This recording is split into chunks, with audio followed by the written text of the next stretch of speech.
কলকাতা বিশ্ববিদ্যালয় BA third সেমিস্টারে সকল ইতিহাসের জেনারেল পরীক্ষার্থী বন্ধুদের জন্য তোমরা যারা ইতিহাস সেক A1 এই পেপারটি নিয়েছো, অর্থাৎ historical tourism theory and practice.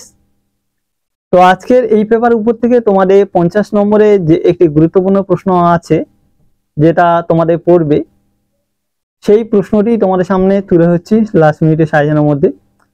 সম্প্রতি তোমার দেখা অথবা আন্তর্জালে ইন্টারনেটের মাধ্যমে পরিদর্শন করেছো এমন একটি স্মৃতিসৌধ অথবা একটি জাদুঘর সম্পর্কে প্রতিবেদন লেখো।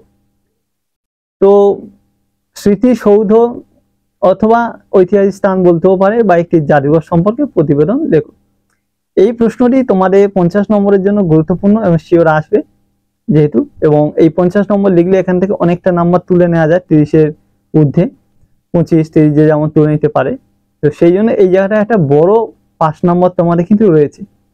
তো সেই জন্য তোমাদের এই প্রশ্নটা কিন্তু খুব ভালো করে তোমাদেরকে লিখতে হবে, এবং উত্তরের বিষয়ে যেটা আমি বলতে চাইছি যে উত্তর সংক্রান্ত যে উত্তরটা তোমরা যদি যাদের আছে তারা ভালো, আর যদি কারো না থাকে, এই উত্তরটা যদি কেউ না পেয়ে থাকো, কারো যদি লাগে, কেউ যদি পড়তে চাও, তাহলে তোমরা আজকে ভিডিও থাম্বনেলের উপরে একটা দেখবে ফোন নম্বর দেয়া আছে, ওখানে কিছু একটা তোমরা কমেন্ট করে দিও যে আমার লাগবে বলে, যে আমার অ্যান্সার লাগবে, তাহলে সেই নাম্বারে আমি অ্যান্সারের পিডিএফটা তোমাদেরকে পাঠিয়ে দেবো।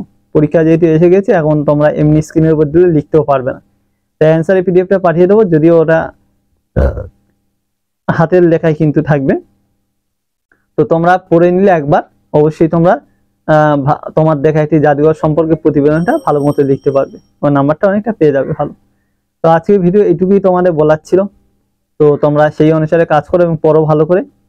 পরবর্তী ভিডিওতে আবার দেখা হবে। তাহলে আজকে ভিডিও এখানে শেষ করছি, সবাই ভালো থেকো।